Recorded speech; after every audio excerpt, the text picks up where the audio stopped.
From UFOs to psychic powers and government conspiracies, history is riddled with unexplained events.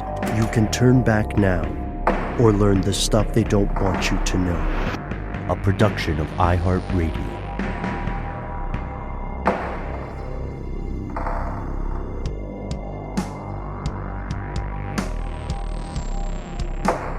Hello, welcome back to the show. My name is Matt. My name is Noel. They call me Ben. We're joined as always with our super producer, Andrew the Triforce Howard. Most importantly, you are you. You are here. That makes this the stuff they don't want you to know. Here's where it gets crazy. Already? Previously on Stuff They Don't Want You to Know, we asked, does the CIA actually hire magicians? Short answer, yes. As bizarre as it sounds, yes. Absolutely yes, dudes. The CIA hired professional magicians. Yes, and of course we are not talking about practitioners of the dark arts, though that's its own thing and a question perhaps for another day.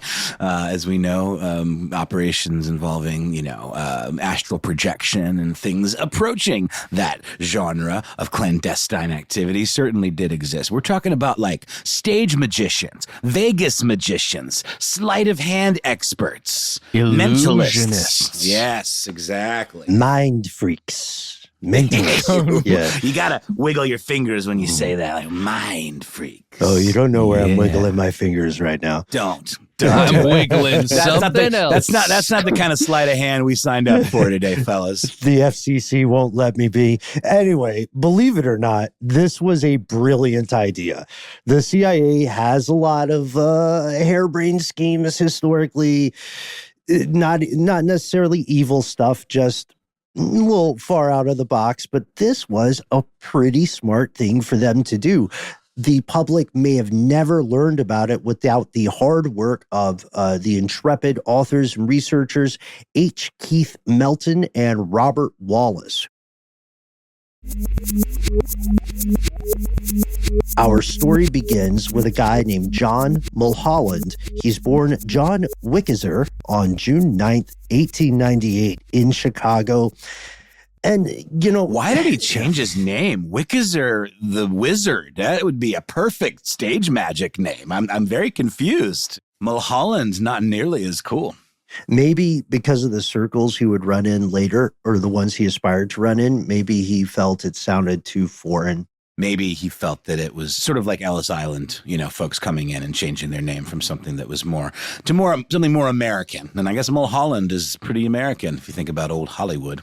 Mm-hmm. Yeah, he was one of those kids who always loved magic. If you look at this is a spoiler, but the primary biography written about this guy is The Magician with CIA and magician capitalized.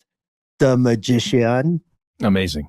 Yeah, it's in this biography. It is, we're no pun left behind crew.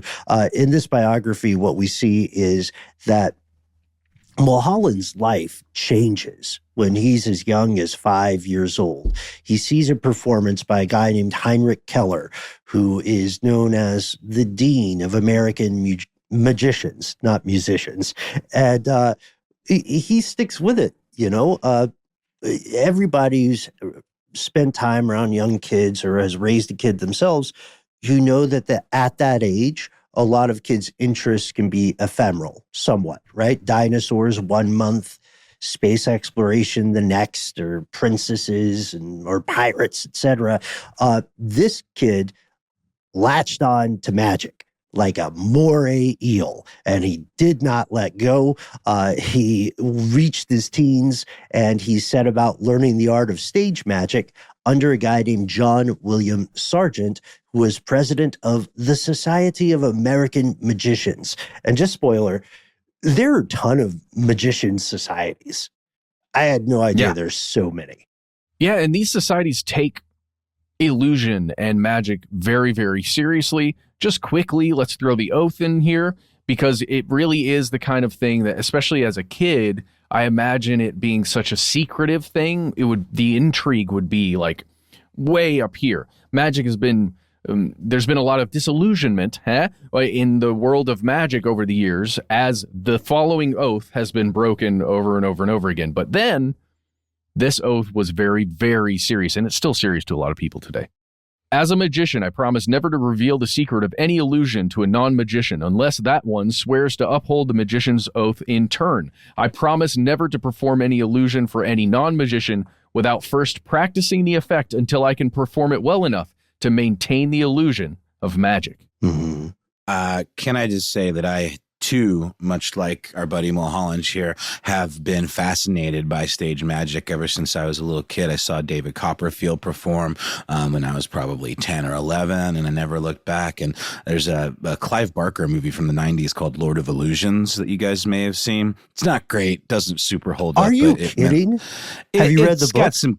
I have, yeah. It's I think part of one of his collections. Yes. It's like a short story within Cabal, if I'm not mistaken. I loved it. It's good. I loved it. It's very good. The story's more intense than the film. I watched it the other day actually, and I remember as a kid being obsessed with it, and a big. And it didn't quite hold up to my childhood memory, which is pretty common for movies from the 90s. But a part of it takes place in a place in Los Angeles called the Magic Castle, which is the headquarters for the Academy of Magical Arts. And it is, one of these very secretive kind of members only magicians organizations. And I was lucky enough to get to go to a couple of shows at the Magic Castle. And it is like being transported back in time. There is nothing quite like it that I've ever experienced. They're not allowed to take pictures. You have to dress a certain way. And it just feels like the outside world kind of disappears. But it's such a neat world, and it's a very niche world today. You don't really think of that many blockbuster magicians anymore. You got your Chris Angels and maybe still David Copperfield and David Blaine's, but the ones that are really pounding the pavement and doing the work are ones that are performing at places like the Magic Castle, like for super, super fans and other magicians, other members of the community. Or in Vegas or on cruise ships and stuff like that. Penn and Teller, huge, right? Still massive. And I appreciate that we're bringing up the magician oath and the idea of how this feels somewhat Illuminati-esque, the initiation into a secret society, something of the level of a cabal, right? Well, because Mulholland's being trained by the president of one of these societies, right? So he's an apprentice to a master. Mm-hmm. Yes, he's taking on a trade, just like in that wonderful fairy tale, The Satanic Mill. Check it out. It's also about magic, and it's appropriate for all audiences, I would say. It's a great young adult book. So Mulholland is building from this adolescent opportunity to learn from the best. He creates a stellar professional career, and he works as a magician for more than 2 decades. He's performing in small retinues as, part of like a vaudeville variety act, and then he's in larger stage shows as well. He starts headlining these. He's doing other stuff. He's not just practicing his famous rising hook trick or cup and ball stuff. He is also a prolific author. He is a prolific collector and of magic books. And in 1930, when he himself is in his early 30s, think like 31, 32, he becomes the editor of a trade magazine all about magic. It's BMFM. It's by magicians for magicians. The name of it is The Sphinx, and he's a go-to scholar. People consult him on the history of certain magic tricks, everything from like, is this your card, to how do I appear to saw this lady in half without actually killing her? Well, I think one of the things that's always fascinated me, or maybe later in life really truly maintained that fascination with magic, is that it's not technology based. Like the real stuff, the stuff that you have to be an absolute master of, is movement based, is subterfuge based, it's misdirection based. Like, sure, there's big stage magician shows like in Vegas and the like that use crazy set pieces and all of that, but at the heart of magic, it's all this kind of stuff that has been going on for generations and passed down, and is just a matter of putting in the work and being an absolute master of your craft. Yes, but I would say like a major part of this guy's specialty is understanding the technology parts, the mechanisms, the concealment, devices, all of those things that are such well-kept secrets, right? About how you actually saw that lady in half. Unless you're reading the Sphinx, and even then it's probably not outright saying, hey, here's how you do this and this is the cutaway, right? I guess what I'm getting at, though, is like that kind of technology that you're talking about and that we're talking about here it's old technology. Like, it's not like there's some innovation that made a game changer in magic. Like, a lot of this stuff and these methods and these techniques are like super low tech. The points I think we're making all stand together here, because if there was a piece of technology or a technique in Western stage magic, then John Mulholland would know it. He became the premier bibliophile of the magic world. He had this huge collection, and as far as we know, it is currently in the possession of none other than David Copperfield from earlier, which makes sense. He also, Mulholland, not Copperfield, he became friends with VIP magicians and related experts in everything from pugilism to diplomacy. He was good at cultivating contacts. Remember that part. By 1939, he was the only member of the British Magical Society, or only officer, who was not British. He was like their foreign hire, and he had performed or studied magic in 42 different countries. Do you know how hard it was to not be in the military and travel to 42 different countries in 1939? You had to be like royalty, or you had to be able to do something that rich people liked to watch. Oh, man. And call back to the first part of this episode, which I guess ultimately is just kind of a brief history of the CIA. That was such an important ability, that would qualify someone to be a spy, an intelligence gatherer, is the ability to move unseen in these places and not seem out of place, right? We're not saying he was a spy at the time, but he definitely had what maybe some connections, right? But that quality is exactly what the CIA would be looking for, is what I'm saying. Yeah. Right. Not the kind of person to freak out. You know what I mean? It's not their first time in Morocco, that kind of thing. And that's what you're looking for. You're not necessarily at this point, obviously, he's not speaking the lingua franca fluently everywhere, right? He is there to do his job, researching magic and performing stage magic. So he's legit. He's 5x5. He's on the up and up, but he's a big, big deal in these magical circles. And to be clear, he's acknowledged to be very talented at what we call stage magic today, but he never, not once, made any claims toward what we will call the esoteric arts, hermetic or thelemic magic, all the Crowley stuff. He was, like many stage magicians or escapologists, including Houdini, he was actually quite skeptical of supernatural claims. And he did not cotton to them, as they would say. Yeah. What's the guy's name? The stage magician that's always out there debunking stuff? James Randi. We have a picture of him as a Simpson. James Randi, yes. That kind of skepticism seems to be a through line in a lot of these stage magic communities. 100%, right? And we also know that Mulholland, this is you'll see how these pieces are all falling together, fellow conspiracy realist. Mulholland is also a U.S. patriot. He is the kind of guy to wave the flag. So much so that during World War II, he turned his prolific pen toward the troops, and he wrote a spell book as a diversion for soldiers. And we can only imagine. It was the thing where you open the cover, see a little note from him, and then you see the magician's oath, and it says, do not turn to page 3 to understand these hidden secrets until you have recited and sworn accordance with the magician's oath. So it's a fun book.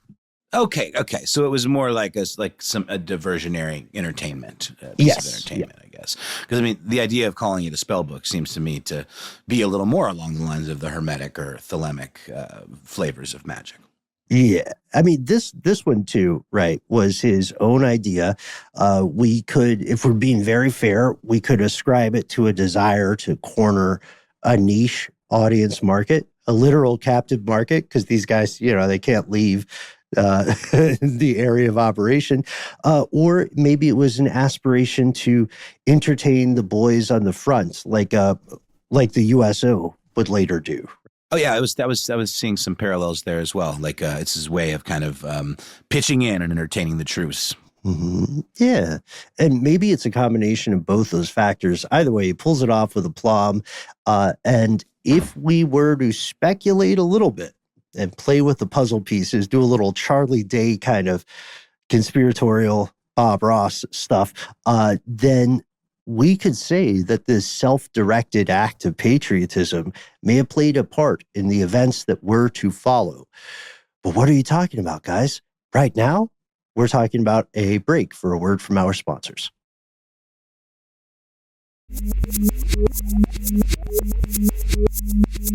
All right, we've returned. We know that he is a big deal magician. Mulholland has done a lot of performances. He's widely traveled. He's urbane.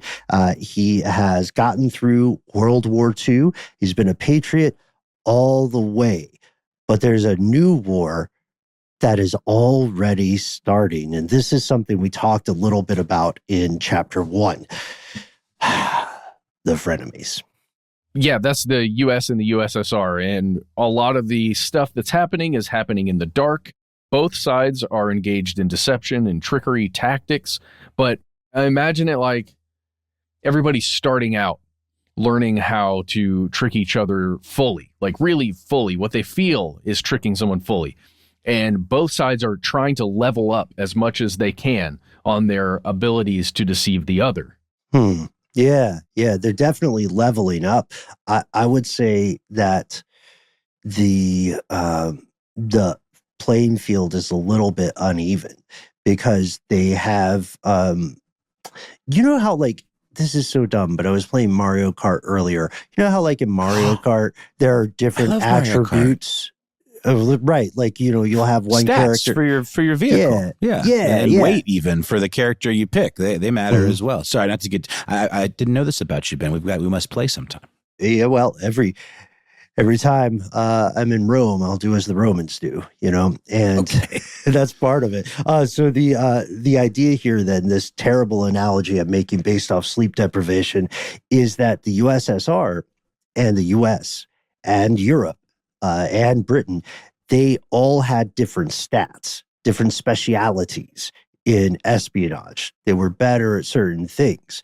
Like the British tended to be better at getting stuff through the curtain, right? And the Russians often excelled in other, well, the stereotype is they excelled in more nefarious exercises, right? More dirty pool, as the Cambridge boys would put it.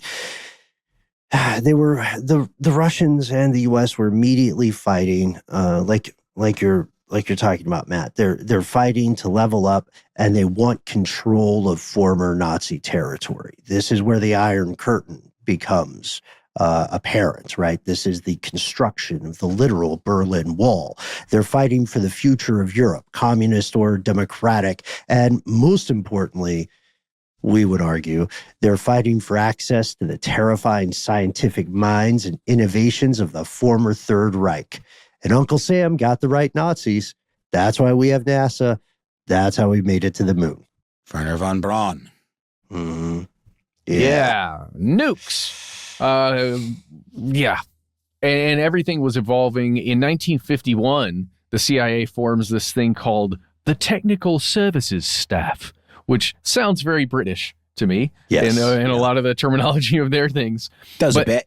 But these are the crew, speaking of scientists that were pilfered, right? These are the crew. Yeah, these are the folks who are creating the technical things that you imagine when you think about spycraft, right? The hidden compartment that is like for film or a secret message that looks just like a quarter, but it's not. It's actually a little hollowed out thing, or a pen that's actually an injector or whatever. Just think about the thing. Single-use gun. Yes. Single-use firearm. Yeah. The technical services staff, or just technical services if you're nasty, they are the guys who are creating this thing that is like magic, right? These are little magic tricks that they're already creating, but they're just doing it based on something an operative may need or could be, they think may be helpful out in the field. If you're interested, I think we've talked about this before. There's a fabulous spycraft museum in New York City that has a lot of these kinds of clandestine devices on display. Mm-hmm. And you can see them now. Please do check it out. It's worth the trip. The reason technical services, if you're nasty, becomes so important in this particular turn of history is because the war that everybody has been predicting is a different kind of war. It's a new animal. It's clear to everybody in the know. It's a war fought not primarily on physical theater, right? No more Napoleonic, people marching at each other. Instead, it's in the hearts and minds of human civilization. To people on both sides of the conflict, they actually share some goals. And one of their big goals is to avoid an outright hot war, or what we would call a kinetic conflict today, because remember, they already mutually assured destruction, right? They're thinking of the horrors of Nagasaki and Hiroshima. They're thinking about how easily this could be repeated. They're in what Western pulp novelists would call a Mexican standoff. If one side pushes the line too far, the nukes are going to fly, and everybody is FUBAR. That's why stories like Hunt for Red October and the Cuban Missile Crisis and so on, that's why they hold such psychic weight in the zeitgeist at this time, because everybody knows, just like the doomsday clock, everybody knows the world is teetering close to the end of civilization. So you can't show your moves anymore. Your moves have to happen quiet. Right. Yeah. Yeah. Real G's move in silence like lasagna, as Wayne would say. As a result, tactics and weaponry, to your point, they evolve. Infiltration replaces assault, cameras, radio monitoring, nascent satellite observation. Those replace artillery shells. And now, more than ever, thanks Fox News, geopolitical conflict, it's not a matter of bloody fights with armies. It's a matter of chess. And that means America needs new pieces for the board. This is where we go back to John Mulholland. We need you. We need you to serve your country, John Mulholland. At this point, he's known, but not ubiquitously known as a stage magician. And in him, the CIA found a bit of an ace in the hole. Is that an appropriate gambling term? An ace Perfect. Up their sleeve?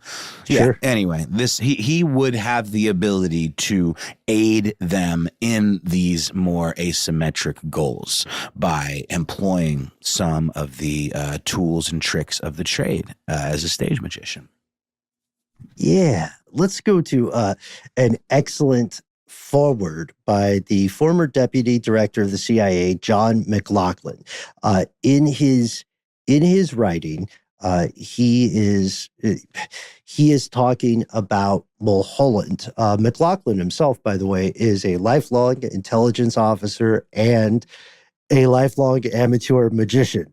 Just so you know, he's a little bit biased, and he's the perfect guy to write the foreword for the official CIA Manual of Trickery and Deception by Melton and Wallace. And here he says, he kind of sums up, what you were referring to there, Noel. He says, John Mulholland was never a household word like the world-famous escapologist Houdini, or more recently, the illusionist David Copperfield.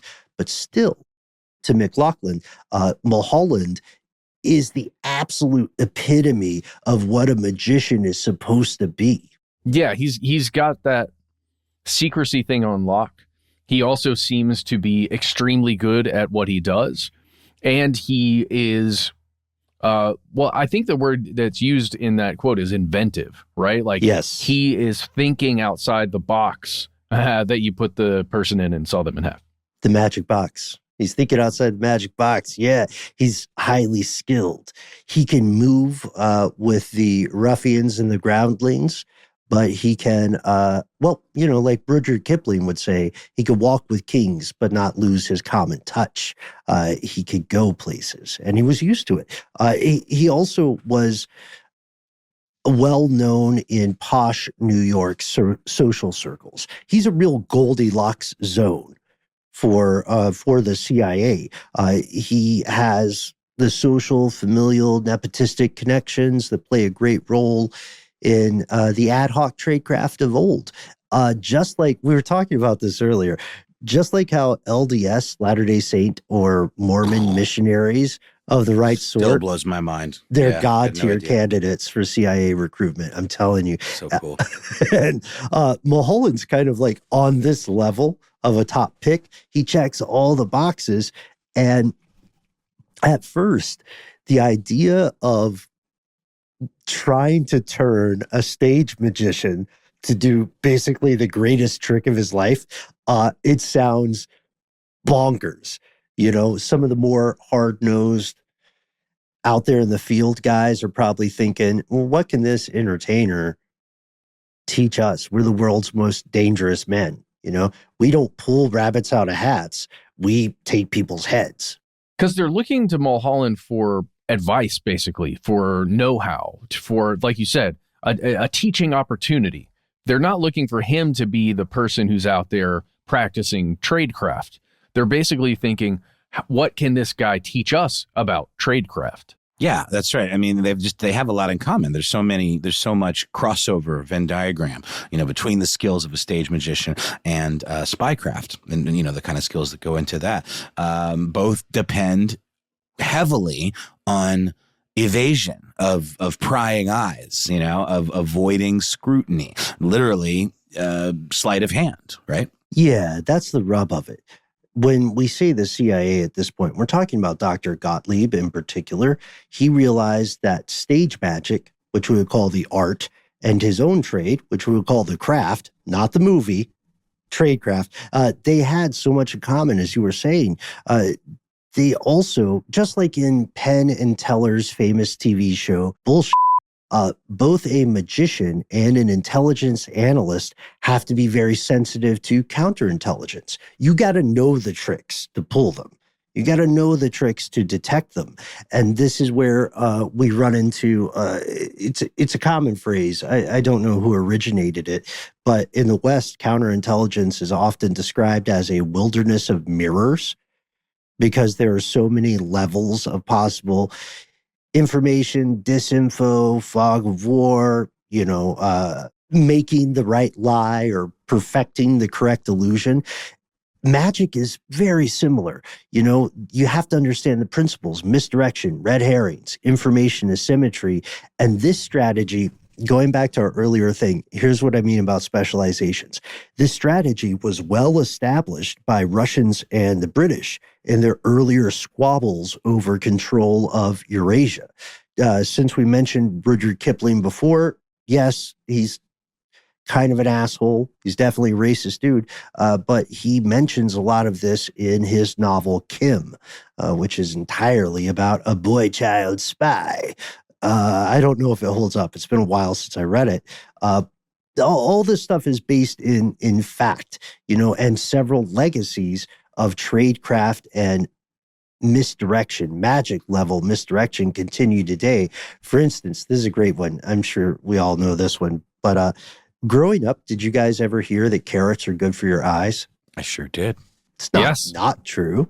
Right. Beta carrot. I mean, they're good for you, but I mean, the idea that they're like somehow magically good for your eyes over other things is a little bit of a misdirection in itself, isn't it? No, they help you see in the dark.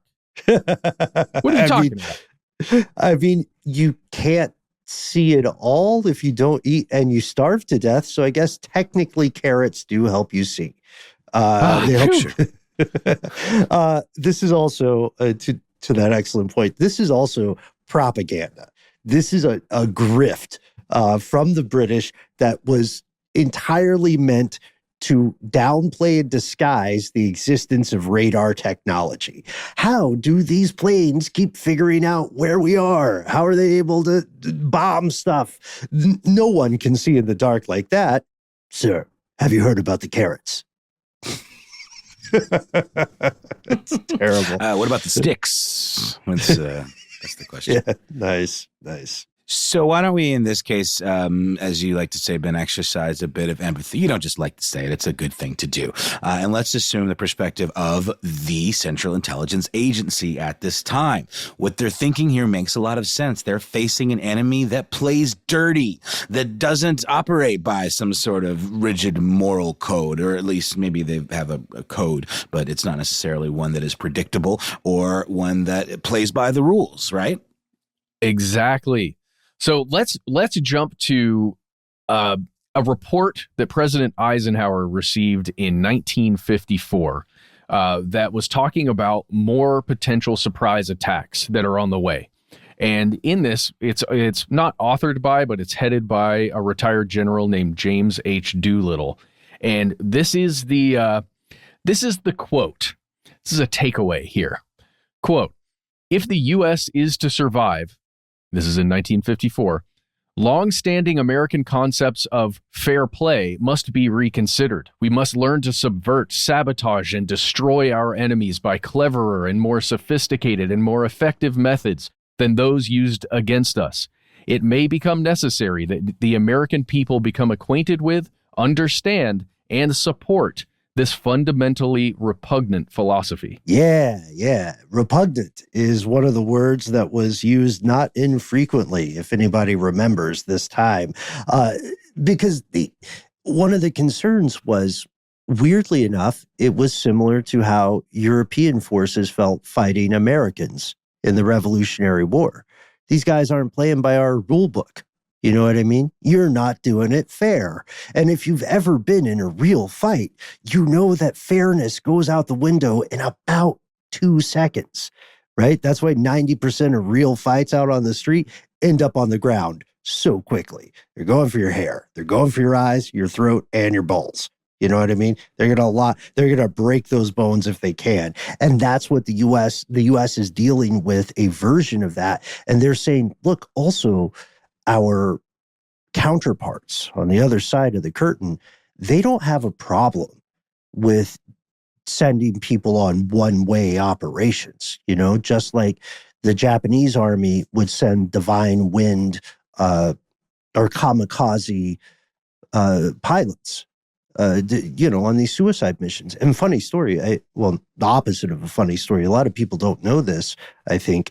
The Japanese Empire also did that with naval vessels. They took teenage boys, age like 14 to 17, and they put them on these plywood boats with a single massive depth charge, and they gave them just enough fuel to hit an enemy vessel. So this is stuff that is anathema, unclean to American forces. They've got to figure out, like you were saying, in the Eisenhower poll there, Matt, they've got to figure out how they respond in the face of something that seems so cold, right, and unceasing, and is more than willing to lose a few fingers, right, to advance its hand. Yes, and let's also remember that the U.S. is still relatively new to this type of operation. They have a lot of catching up to do. They really do have to kind of assess the enemy and begin to shift their focus into this new kind of world of clandestine asymmetric warfare. So let's fast forward now to the present. I believe, Ben, you've requested a special secretive sound cue from Triforce. Oh, yes, if we're all cool with it. Triforce, give us some music as we switch to present tense. Let's go in situ, in media res. It's 1953. What does that mean? Full-on Cold War is what that means. Yeah, baby. Only 4 years after the Soviet Union did a little nuclear bomb testing and surprised the pants off Uncle Sam. Full bit. Yeah, Uncle Sam went, wait, what? And now all of the things we've been talking about are culminating, right? We got to get better information as fast as we can. Mm-hmm. And this is where the CIA approaches Johnny Boy. This is so funny. It's a twisted rom-com.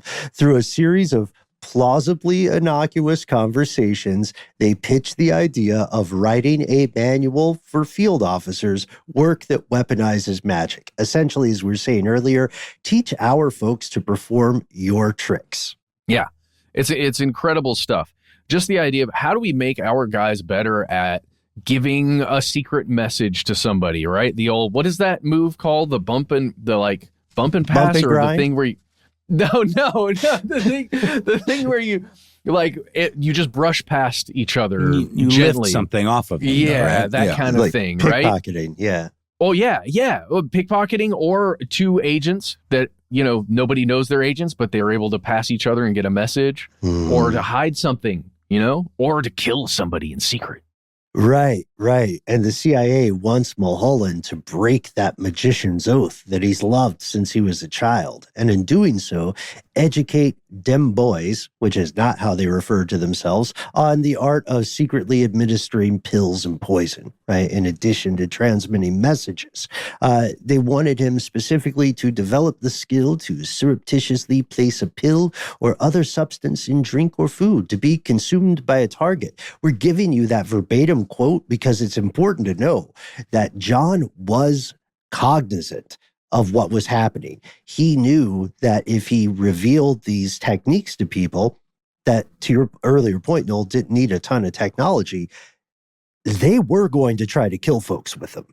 Like they were going to try to take his sleight of hand and, slim down some life expectancies. No, for sure. I mean, it's the very definition of weaponizing a craft. Mulholland accepts a meager stipend, really more, of $3,000 to write this manual that we are talking about. The CIA approves this expense as part of MK Ultra, is sub-project number 4 on May the 4th of 1953. Ben, what do you say we ridiculous history inflation calculate this bad boy?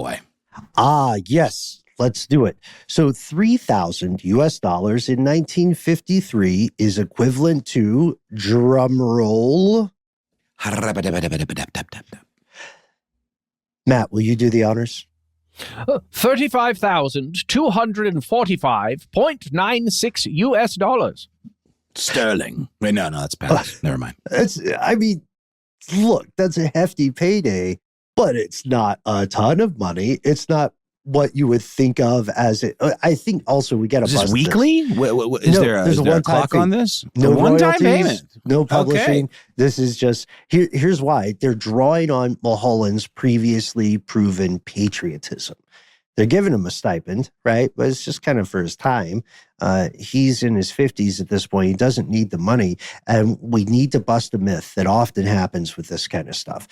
Just like when you read about corrupt politicians in Congress on either side of the aisle, and you see how little money it takes to buy their vote, right? Like a small amount of money. We could put that together, the 5 of us tonight. We could do that. We could sway a member of Congress potentially. It turns out that that assets, right, and turning people and all that jazz also is way more affordable than you think. And that should scare you. That should scare the crap out of everybody. Really. We're going to move on, though. We're not going to talk too much about that. I'm spooked. That's for sure. Yeah. I'm smiling from fright. So anyway, Mulholland doesn't need money. He also doesn't need to play this game. And interestingly enough, as we see time and time again, the CIA is coming to him hat in hand. They are politely, diplomatically, if cryptically, asking him to help. They are not doing things that they've done in the past or that the Russian counterparts would do, which is to use the stick method we referred to earlier. The stick method, carrot and stick, we've talked about in the past. The stick method in this case would be blackmail, would be extortion, would be threatening a family member, things like that, which are totally possible and happen all the time in this era of history. Instead, they say, look, man, you're a patriot. We're on the same team. Also, you like magic. Help us out. And he is fully on board for this. As previously mentioned, his patriotism is on full display. He's more or less in it, not for the money, but to help his country. And he does so with one of his greatest tricks of all time. Well, yeah, dude, this guy is well known. He's not Houdini. He's not Copperfield, but he's known. So how do you cover the tracks and get this guy to spend the amount of time that it would take to create this work, right? He is the editor of the Sphinx, which again comes out all the time. If he's just gone from there, you're not covering your tracks very well. Yeah, he is, he's not Coke, he's not Pepsi, but he's kind of like Cheerwine. People are aware of him. He needs that cover story you're talking about. So in 1953, it comes to pass that he finally takes a sabbatical from the Sphinx. The official reason: spend time with his family. I love it when people do that. Sorry. Wait, no. Let's stay there. How often do you guys think that is sincere? What, to spend time with their family? No, when politicians say it. Like when a politician... When it's in a PR. Probably, very rarely. Maybe never. Because they could have spent time with their family all of the years before they were caught, taking illegal bribes or, I hate to have to say illegal bribes, or, cavorting with sex workers. But then it shows up in the news and they're like, I remember I had a kid earlier. I'm going to hang out with little Tyson. I don't know why Tyson's a funny name. But anyway, yeah, the official reason he gives are health concerns. And the public buys it because he's got an extreme work ethic. He's prodigious in his output. He's always working and traveling and maintains, reams of correspondence. So not just the public, but his colleagues in the world of magic, they all buy this. And they say, sometimes, hey, the guy's taking a vacation. Good for him. And that's how he maintains his secrecy. And we're going to take a break for a word from our sponsors. Then we're going to learn what John Mulholland wrote and how. And we'll also see some of that rom-com we were talking about.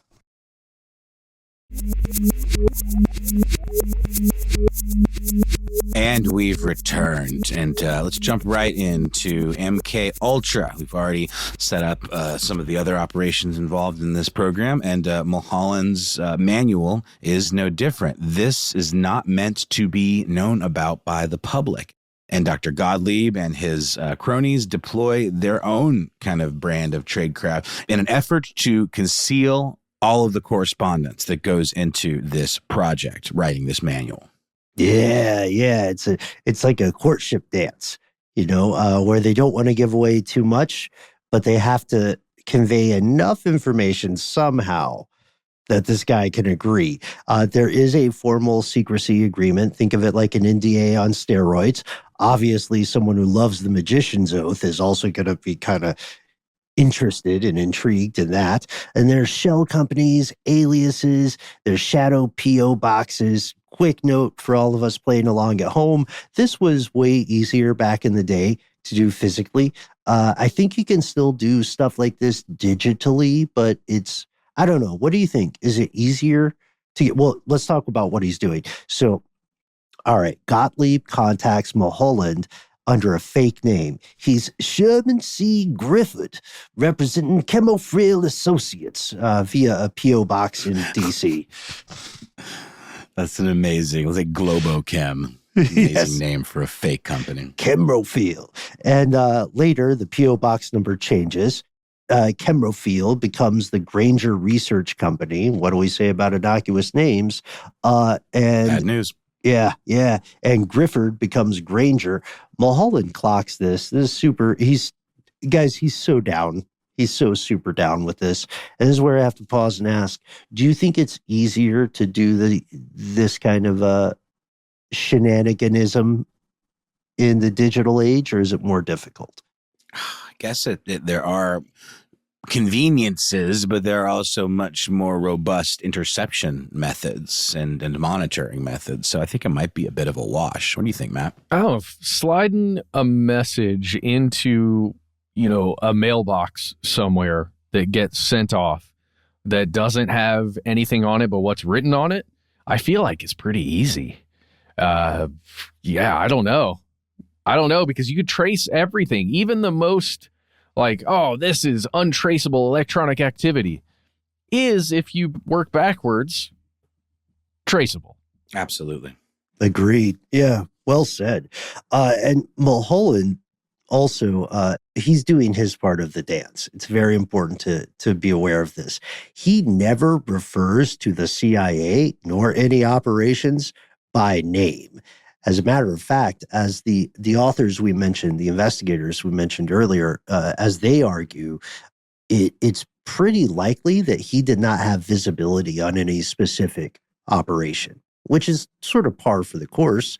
You can't have a morning meeting where you catch everybody affiliated with the CIA up on everything. It's just too many people, too many things. So instead, he doesn't write about field operatives. He writes about performers and tricksters. And it's like an improv game where they're inventing a code as they go. They start talking about, here's a trick that every performer should know. And they're, in fact, step-by-step instructions on covert actions. Like you were talking about, Matt, with the hollowed out coin, that kind of thing. Oh, yeah, exactly. And then you jump forward just a little while later to the late days of 1954. Well, we'll just say approximately a year and change after, including that quarter. And he submits the first manual. And guys, I've got an edit on the title, but this is the title that was submitted. Quote, "Some operational applications of the art of deception." Okay. Not super sexy, but I get what it's about. What's the edit? Well, I think you start with the. You say the art of deception, operational applications. That's not some. Much better. These are the operational applications of the art of deception. You should have hired Matt to name their documents. And weirdly enough, well, actually, it's not even weird. Old Gotti loves it, as his friends called Sydney. And Gottlieb's a weird dude, okay? He's a super weird dude, and he's very difficult to impress. He is so on board with magic. There's something about stage magic that just brightens the day of these spooky guys. And so soon after this first manual, which I agree, Noel, that you have a better title, Matt. I wish you were in the room with him. Dr. G asked Mulholland to create a new book, a sequel to the banger, Some Operational Applications of the Art of Deception. And this one is instructions entirely on how to communicate information through unconventional, meaning non-electrical means. So Mulholland comes back with a different manual called Recognition Signals. It's much shorter. Kind of like how part 2 of this series is probably a little shorter than part 1. Yeah. So, I mean, the question then becomes like, what is the difference between a stage magician and a covert operator? Early on, Mulholland made note that the alpha and omega difference between stage performance and field work is the presence or the nature of an audience, I guess. An audience seeing a magician consents to be tricked. However, an operative in the field is as much higher stakes, as we talked about, of having your cover blown. It is all non-consensual acts of deception. A bad magician might lose their reputation or be ostracized by the magic community or, God forbid, booed off the stage or given the old hook. An operative might be arrested, detained, interrogated, or, of course, killed after horrific interrogation methods, torture, for just a tiny little slip up. And Mulholland describes all of these stakes beautifully. Yeah, he says, the more of the performer that can be seen, the less his chance of doing anything without detection. As an example, a performer on the stage would be seen were he to put his hand into his pocket, but that action can be made without being seen while standing close to a person, so the hand is outside of his range of vision. This is pretty specific, but it gives you a sense of the clarity with which he writes. Right? He's not trying to wax philosophical. He's giving you what may as well be the equivalent of an IKEA assembly manual. at different parts. In his industry, this is called sightline or stage management, but his audience doubtlessly already recognizes this as the importance of proximity. Oh, for sure. There's all kinds of fun little tidbits in there about lighting a cigarette and the use of light in your hand, right? With sleight of hand, just to do something else on the scene with your other hand because of how much attention that action draws, right? Sure. All kinds of just incredible little things like that people do anyway. It's just he's telling you how to use that thing that everybody does that is completely innocuous and then hide something within that action. And how to, especially in the second book, Recognition Signals, he's also talking a little closer, I would say, even to the pre-existing language of tradecraft. You know what I mean? Like tying the shoe is a good old one we could talk about. Well, yeah, and how to hide somebody if you're trying to get them in or out of a place inside a loaded, like a crate that you are taking in or out of a place. Make it look like a series of bottles, right? The giant, 4 pallets of something, but then there's actually a compartment in there for a human being. Magic box. Exactly. So this is brilliant stuff, and he breaks them, just like the CIA or the OSS breaking laws for a greater good. He breaks the magician's oath in service of a greater good. And he also is there. You can tell sometimes, I think, his frustration or his concern that comes across, because there are some things that can only really be taught in person. And one of the things that he takes pains to emphasize is the importance of acting natural. You know, you have to look like you belong here, even if you don't speak the language. What is acting natural? It's a combination of indifference, maybe a little bit of stupidity, and then confidence. You know what I mean? Yeah. Like stuff that's kind of hard to teach, you know? I mean, it certainly requires a certain kind of aptitude, it makes you a good candidate for this kind of stuff. Swim through the water like you don't know people can drown. There you go. And look a little disheveled while you're doing it, because only a spy would be completely buttoned up and all this stuff, and your outfit would look great and your hair would be perfect. And, it's really interesting stuff. Yeah. You want to be invisible, right? You want to be non-interesting. You don't want to be the Dos Equis guy, because the Dos Equis guy dies. So does every James Bond, pretty much. But that's the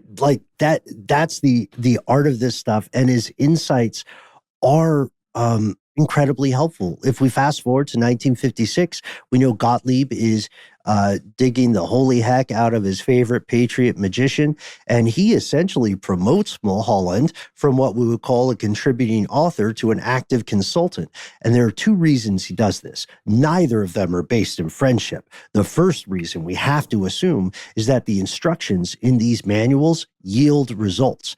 Field operatives, whether or not they actually like magic, are able to do this stuff. They're able to really read this book and really pull off operations. Right. The step-by-step guide, in the hands of qualified agents that already have that kind of aptitude, gives them this ability to execute an objective, and most importantly, to make an escape, to get out of there, returning to management and proceeding on to the next assignment. Yeah. And secondly, weirdly enough, most importantly, Mulholland stays quiet. He never talks to anybody about his work, or we have no record of him doing so. In the age of social media, where everybody is so incentivized to brag about anything, this is pretty wild. So how do we know about this today? We teased it in chapter 1. We know about this due to happy accident and intrepid investigation. In this case, we owe a big thanks to Robert Wallace, who is the former director of the CIA's Office of Technical Services. In 2007, right, this guy is pouring through all these old documents, all these old papers, which ones need the famous black highlighters and so on. And he discovers these vague references to something called magician manuals, like what are these what is responding signals? What's all this claptrap? So he tenaciously hunts them down, and eventually, after way too much time, he uncovers copies that have somehow escaped the great culling of MK Ultra. Problem is, according to what I understand, these were really low quality copies, like physically difficult to read. Yeah, you couldn't read them at all. But also, there's a book opportunity sitting here, right? Like, what if you just couldn't read them at all? Every copy of this was supposed to be destroyed in 1973, and we've got them? Let's write a book. Just get your intelligence historian friend, Keith Melton, to help you out, and let's just put it out as a book, baby. Well, and, given the way time works, these manuals at this point weren't considered classified anymore. So Wallace and H. Keith Melton were able to dig through some of these remnants and bring, more information about this stuff to the world. It's so brilliant because they officially don't exist, right? but you've got them somehow. Exactly. Yeah. What is it we always used to say? We don't lie. The truth changes. We've mentioned that before. There you go. It's a scary thing that people say with a straight face. And we wonder why we don't trust the CIA. Yeah, this is a fascinating look at one of the most successful of conspiracies. These are simple, reproducible strategies. They don't need much in the way of equipment, environment, or capital investment, right? You can hide these secrets in your head and you can apply them to the world around you. History proves that these things can happen on a small, large scale. At the end of the day, the CIA and the magicians agree all the world is a stage. Mulholland dies in 1970. He never tells people about his job or about that time he went away for his health. It makes you wonder, right? Yeah. How much hidden knowledge is already out there? It's interesting. On the one hand, he broke that magician's oath, but then he kind of took it back up again, I guess. Oh, yeah. I guarantee you there's all kinds of stuff like this out there. But, 100%. But, and isn't it a little weird that the former director of that Office of Technical Services we talked about, the magicians, right? The technical magicians, he's the guy that discovers it. Kind of cool. The weird lineage that's snaked its way through this story of this stuff. I would call it interesting. In the interest of America. Yeah. It does make me think just more and more about that underlying mind state of somebody who finds themselves immersed in these worlds of tradecraft and all that stuff. As we said, the perceived misdirection that's always coming your way, right? Everything is a misdirection. So therefore, I must misdirect everybody outwardly because nobody can know the true me kind of thing or what I'm actually doing because they're all doing it to me too. Yeah, I hear you. If you want a totally non-fictional example of this, please check out The Passage, which is a podcast series, EP by you, Matt, with our pal Nick Tikowski as a head writer. There's an episode on Hoover that may interest you and give you a window into that kind of paranoid reasoning. Again, totally factual. The other episodes are fiction. That one is 100% true. It's basically a transcript. While we were recording this episode, Dan Bush, the creator of that show, was texting me. That's so funny. Yes, and check out Dan's other work. Also, check out all the other episodes we have mentioned in this two-part series. Folks, write to us. Let us know what else is out there. What other hidden stories and strange bedfellows have the CIA created or made in the course of their existence. We'd love to hear from you. We try to be easy to find online. You can email us. You can call us on the phone. You can hop on social media. If you've listened to our episode about social media and attention spans, yep, we're still on there too. So don't feel weird about it. Necessary evil. You can find us at The Handle Conspiracy Stuff, where we exist on Facebook with our Facebook group. Here's where it gets crazy. On YouTube, where we have video content galore for your perusing enjoyment. And on X, FKA Twitter, on Instagram and TikTok. You can find us at The Handle Conspiracy Stuff Show. But wait, there's more. Oh, yes, we have a phone number. It's 1-833-STDWYTK. It's a voicemail system. And you know what we didn't mention in here is the concept of concealment and dead drops, which wasn't invented by our magician friend here who created the memos that became the topic of this series, but he did revolutionize it, I think, because I just want to talk about this. What is the weirdest thing that you could hide in plain sight and put like a letter inside of it, right? That's what a dead drop would be. What is the weirdest thing? Call us and let us know. When you call in, give yourself a cool nickname and let us know if we can use your name and message on the air. If you got more to say than can fit in a voicemail, why not? Send us a good old-fashioned email. We are the entities that read every piece of correspondence we receive. It doesn't have to be more than can fit in a voicemail. It can be a single one line that you like. It can be a response to a question we've posed in this series. It can be, perhaps most importantly, a proposal for another episode that you feel your fellow conspiracy realist will enjoy. We can't wait to play out here in the dark with you in the greatest of games. Big special thanks to everybody who took the time to email us about the Manchester Pusher. I can't believe it. We had so much correspondence. We're going to bring that to bear in a future listener mail program. And when you write to us, we can all see this, we can all respond. Please tell us your favorite strange story of espionage. And to the degree that you are comfortable, tell us if you ever think you've run afoul of an active operation. We'll see you out here on the edge of the map. Conspiracy at iHeartRadio.com.